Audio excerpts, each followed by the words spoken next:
जी अस्सलाम वालेकुम फ्रेंड्स, उम्मीद करता हूँ आप सब खैरियत से होंगे।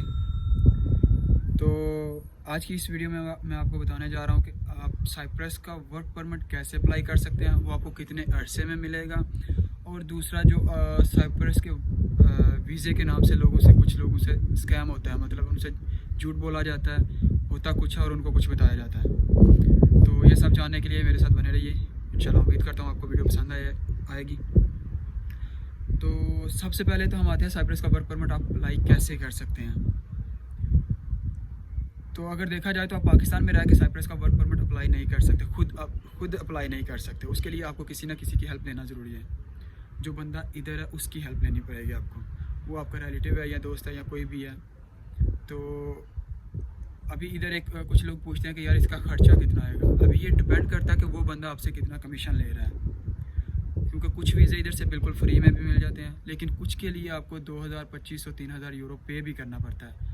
मतलब ये मत सोचे कि कोई बंदा आपका या कोई आपका रिलेटिव आपसे 2-3 हज़ार यूरो की डिमांड करता है तो वो सब कुछ वो खा रहा है। नहीं, ऐसा नहीं हो सकता, क्योंकि उससे हो सकता है पीछे डिमांड की हो। पैसे पहले ऐसा होता था कि ये लोग फ्री में वीज़ा दे देते थे, लेकिन अब जैसा कि सऊदी अरब में होता था ना कि सऊदी अपना वीज़ा सेल करते हैं, ये लोग भी अब इन लोगों ने भी ये काम शुरू कर दिया, वो सेल करते हैं। लेकिन अभी आप अप्लाई कैसे कर सकते हैं? आपने जिस बंदे के ज़रिए आपने अप्लाई करना वही अप्लाई कर सकता है जो इधर रहता है। वो कैसे अप्लाई करेगा? वो जो बंदा किसी कंपनी में या उसका जितना भी कोई ताल्लुक है, वो किसी से बात करेगा कि मेरा यार दोस्त है या वो फलां काम जानता है या वो इधर आना चाहता है, उधर गरीब है, जो भी जैसा भी वो करे उसको कन्विंस करेगा कि मुझे भाई उस बंदे को इधर आना है। अभी वो कंपनी का ओनर खुद ही अप्लाई कर सकता है और कोई बंदा भी नहीं अप्लाई कर सकता। जितनी देर वो कंपनी का जो मालिक है या शॉप है, जो भी है, रेस्टोरेंट है, उसका मालिक जितनी देर एग्री नहीं होगा, आपका वर्क परमिट अप्लाई नहीं किया जाएगा। सबसे पहले अप्रूवल मिलता है आपकी कंपनी से, और अप्रूवल जो होता है वो बॉस का लेटर होता है जिसके ऊपर उसके साइन हो। मतलब वो अगर एग्री है तो फिर आपका वीज़ा अप्लाई होगा। दूसरा स्टेप है इमिग्रेशन, जो पुलिस इधर के वो अप्रूवल दे। वो अप्रूवल कैसे देते हैं? वो सबसे पहले कंपनी के पास जाएंगे या शॉप है, रेस्टोरेंट है, कि भाई आपने वर्कर के लिए अप्लाई किया है, आपको वर्कर की ज़रूरत है या नहीं। अगर तो उनको ज़रूरत है, वो सबसे पहले उनसे पूछेंगे हाँ आप सैलरी कितनी देंगे, बंदा आपका आके किधर रहेगा। ये सारे चीज़ें क्लियर करने के बाद आपका नेक्स्ट प्रोसेस शुरू होगा। मतलब अभी आपको फर्स्ट, कुछ लोग कहते हैं इधर मोस्टली दोस्त पूछते हैं, यार दोस्त पूछते हैं कि यार इसका मेरे वीज़े को अप्लाई किए हुए 6 महीने हो गए, 3 महीने हो गए, अभी तक इशू नहीं हुआ, निकला नहीं है। इसमें 2-3 रीज़न हो सकती हैं। फर्स्ट ऑफ ऑल उस बंदे ने अप्लाई नहीं किया। दूसरा, या तो उसने अप्लाई किया तो जो कंपनी है ना उसकी इंश्योरेंस नहीं पे हुई है, लेकिन वो एंड पे जाके पता चलता है। मतलब कंपनी भी अप्रूवल दे देती है, लेकिन जब आपका वीज़ा अप्रूवल मिल गया, आपने किसी बंदे के लिए अप्लाई किया, तो आपको कैसे पता चलेगा कि भाई आपका वीज़ा प्रोसेस में है। दूसरे या तीसरे दिन आपको जो है ना अप्रूवल लेटर मिल जाएगा, जो कि जिस बंदे के जरिए आपने अप्लाई किया है ना, वो सबसे पहले अप्रूवल लेटर आपको देगा कि ये भाई आपका वीज़ा अंडर प्रोसेस है। फिर उसके बाद आपकी बैंक जो गारंटी होती है ना वो जमा होती है, लेकिन कुछ जगह पे अभी बैंक गारंटी जमा नहीं होती। मतलब कुछ लोग वो पेपर नहीं भी देते। लेकिन अभी जो नॉर्मल टाइम, मैंने अपनी पिछली वीडियो में कहा था, वो क्योंकि उस टाइम वीज़े नहीं इशू हो रहे थे, नहीं निकल रहे थे ना, मसला चल रहा था कोई इधर या कोरोना की वजह से या कोई गवर्नमेंट का अपना ही था। तो मैंने अपनी वीडियो में एक में कह दिया कि प्लीज़ आप कोशिश करें कि आप स्टूडेंट वीज़े पे आएँ, वर्क परमिट पे ना आए। लेकिन अभी जो है ना प्रोसेस ये है कि आप 1 महीने, जो मैक्सिमम टाइम है 1 महीना लग रहा है। लेकिन बाज़ दफ़ा ऐसा भी होता है कि 1 महीने का टाइम गुजर गया लेकिन फिर भी आपको वीज़ा नहीं मिला। उसकी वजह क्या हो सकती है? वो बंदे को ब्लेम ना करें जिसके ज़रिए आपने अप्लाई किया। हो सकता है उसकी भी कोई गलती हो, उसने अप्लाई नहीं किया, लेकिन हो सकता है अभी कंपनी को अप्रूवल तो मिल गया लेकिन कंपनी की इंश्योरेंस पूरी नहीं है, उनका वीज़ा इशू नहीं हो रहा, या उनके बंदे इधर आए हैं तो इलीगल हो गए हैं। 2-3 वजह हो सकती हैं। तो अभी सारे का सारा उस पर ना फेंक दें कि यार इस बंदे ने मुझसे पैसे ले लिए, उसने अप्लाई नहीं किया, ये नहीं किया, वो नहीं किया। आगे भी कोई और भी मसला हो सकता है। तो लेकिन कुछ बंदे भी ऐसा करते हैं कि जो पैसे ले लेते हैं लेकिन वीज़ा उनके पास होता नहीं है या वो अप्लाई नहीं करते। तो ये सारा प्रोसेस है कि मतलब आप कैसे वीज़ा अपना अप्लाई कर सकते हैं। मतलब साइप्रस का वीज़ा जो नॉर्मल टाइम है अभी 15-20 दिन में या 1 महीने का टाइम आप लगा लेंगे, इतने अरसे में टाइम वीज़ा निकल आता है। कुछ लोग पूछते हैं यार सैलरी कैसे हुई? वो सैलरी सब लोगों की डिफरेंट होती है। मतलब अगर कोई काम आप जानते हैं या किसी काम के कारीगर हैं तो फिर आपकी सैलरी उसी हिसाब से होगी। नहीं तो आप हेल्पर आए हैं तो बेसिक सैलरी आपको मिलेगी जो उसके 4000 से 4500 है। मैं एक बात वाज़ा करता जाऊँ, मैं नॉर्थन साइप्रस में हूँ। नॉर्थ साइप्रस जिसको तुर्क साइप्रस के नाम से भी कहा जाता है, और इधर जो सैलरियाँ मिलती हैं मोस्टली वो तुर्किश लीरे में मिलती हैं। तो कुछ लोगों को उधर झूठ बोला जाता है। अभी वो जो मैंने स्कैम की बात की वो क्या है, कुछ लोगों को बोला जाता है भाई आप यूरोप साइप्रस में जा रहे हो, आपको जाते ही 800-900 यूरो सैलरी मिलेगी। उनसे उधर 8-9 लाख रुपया ले लिया जाता है। और होता क्या है, वो बंदे को इधर लेके आते हैं और दूसरी साइड पे ऐसे टैक्सी पे या पैदल उधर छोड़ देते हैं। रेफ्यूजी अप्लाई करो, ये करो, वो करो। बंदा तो यूरोप में एंटर हो गया, लेकिन ना उसके लिए उसका कोई काम है, ना उसका कोई वीज़ा है।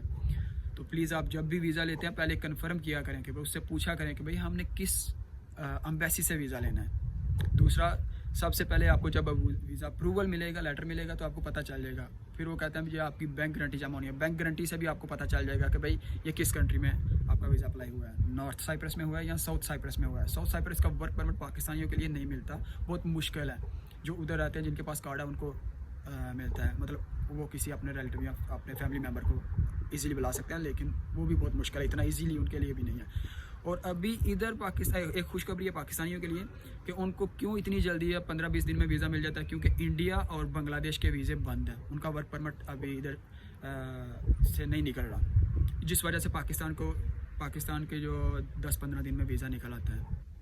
अभी मैं स्कैम की तरफ आता हूँ। वो लोगों को क्या बोलते हैं कि भाई आपने हम आपको यूरोप साइप्रस में भेज रहे हैं, उधर जाके आप शादी करके कहीं भी चले जाना। इतना इजी नहीं होता। वो लोगों को इधर लेके आते हैं 8-9 लाख में, फिर उधर जाके उस इनलीगल हो जाता है, रेफ्यूजी अप्लाई करता है। रेफ्यूजी मिलने के बाद वो रेफ्यूजी का मामला इंशाल्लाह आपको फिर कभी किसी और वीडियो में बताएंगे कैसे आप अप्लाई कर सकते हैं, जो लड़के उधर चले जाते हैं।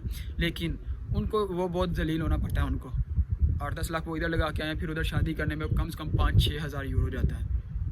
तो ये सारा मैं अब जो भाई वीज़ा इधर से देते हैं, कुछ लोगों का ये काम है, जैसा कि जो भी है। तो प्लीज़ आप भी कोशिश किया करें कि अपनी थोड़ी सी कमीशन के लिए या अपने थोड़े से फ़ायदे के लिए अगले बंदे का नुकसान ना किया करें। तो दूसरी बात यह है कि जो बंदे पाकिस्तान से आते हैं वो भी अपने बंदे को पहले क्लियर किया करें कि यार हमने इधर का आना है, हमने इधर ही काम करना है। कुछ लोग क्या करते हैं, वो इधर, हाँ भाई मैंने इधर आके एम्बेसी में कंपनी में ही काम करना है, इधर आते हैं बिन बताए ही दूसरी साइड पे चले जाते हैं, जो कि गलत हरकत है।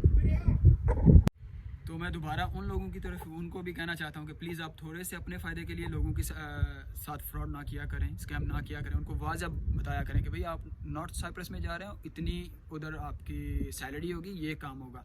कुछ लोग क्या करते हैं, आपको बोल देते हैं कि भाई आपका फ़लाँ चीज़ का, फॉर एग्ज़ाम्पल पिछले कुछ दिनों में हमारे 2-3 दोस्त आए हैं, उनको बताया गया था कि भाई आपका पैकिंग का काम है। इधर आए जब, उनको ना वो मंदरा बोलते हैं कि मतलब जिधर खेतों में ले गए ना काम करने के लिए, तो मजबूरन उनको उधर से वीज़ा भी छोड़ना पड़ा, सब कुछ छोड़ना पड़ा। दोबारा वो बेचारे इनलीगल हो गए, मतलब उधर काम नहीं करेंगे तो वीज़ा कैसे लगेगा। तो प्लीज़ आप भी ऐसा ना किया करें। तो दूसरा ये है कि सबसे पहले कि आपको वीज़ा अप्लाई करने के लिए या एम्बेसी से वीज़ा लेने के लिए किन किन चीज़ों की ज़रूरत पड़ेगी।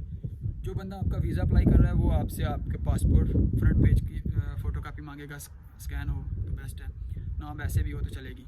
और दूसरा आपकी वालदा का नाम पूछेगा, क्योंकि आपके पाकिस्तान के पासपोर्ट पे वालदा का नाम नहीं होता। तो इस डॉक्यूमेंट्स के ज़रिए आपका वीज़ा अप्लाई हो जाएगा। लेकिन जब आपने एम्बेसी में वीज़ा लेने जाना है, उधर आपको किन किन चीज़ों की ज़रूरत पड़ेगी। सबसे पहले तो आपको आपका पासपोर्ट, और दूसरे नंबर पे आपका पुलिस करैक्टर सर्टिफिकेट, मतलब आपके ऊपर कोई केस वगैरह तो नहीं है, ये सब कुछ क्लियर होना चाहिए। तीसरा आपका पोलियो सर्टिफिकेट अभी आजकल मांग रहे हैं वो, पहले नहीं था लेकिन अभी उन्होंने ये भी बोल दिया। नंबर 6, आपके पास 6000 पाकिस्तानी पैसे होने चाहिए, रुपये होने चाहिए, जो एम्बेसी की फ़ीस है। आपका नायाब लैब से मेडिकल होना चाहिए, जो इस्लामाबाद में भी है और लाहौर में भी है। उसके बाद फिर आपका प्रोटेक्टर होगा, जो आपको इधर जो आपका वीज़ा इशू हुआ है उसका ओरिजिनल लेटर लगेगा, मतलब आपको उसका भी ईमेल ही हो तो चलेगा, कोई मसला नहीं है। और तीसरी एक चीज़ मैं भूल गया कि जो वो लोग जिनके पास 2 या 3 से ज़्यादा पासपोर्ट होता है, मोस्टली कुछ लोगों का पासपोर्ट गुम हो गया होता है या वो किसी और कंट्री में गए होते हैं, तो उधर पासपोर्ट कोई मसला बन गया होता है, उनके पासपोर्ट की एक FIR, सबसे पहले आपने FIR करवानी है। वो आपको, चूँकि पाकिस्तान को आपको पता है उर्दू ज़बान में सब कुछ तहरीर होता है, आपने उसको इंग्लिश में ट्रांसलेट कराना है, दोबारा उसको थाने से टेस्ट वगैरह करवाना है, मतलब स्टैम्प और सिग्नेचर करवाना है, फिर उसको फॉरेन अफेयर ऑफिस में सेंड करना है टेस्ट के लिए। ये जो जितने भी आपके डॉक्यूमेंट्स हैं इनको आपने फॉरेन अफेयर ऑफिस से टेस्टेड करवा के फिर लेके जाना है एम्बेसी में। तो आज के लिए इतना ही। उम्मीद करता हूँ आपको वीडियो पसंद आई होगी। अगर फिर भी इसके बावजूद भी अगर किसी भाई का कोई क्वेश्चन हो तो प्लीज़ आप कमेंट में या व्हाट्सएप में मैसेज कर सकते हैं। तो इसके साथ ही इजाज़त दीजिएगा। अल्लाह हाफिज़।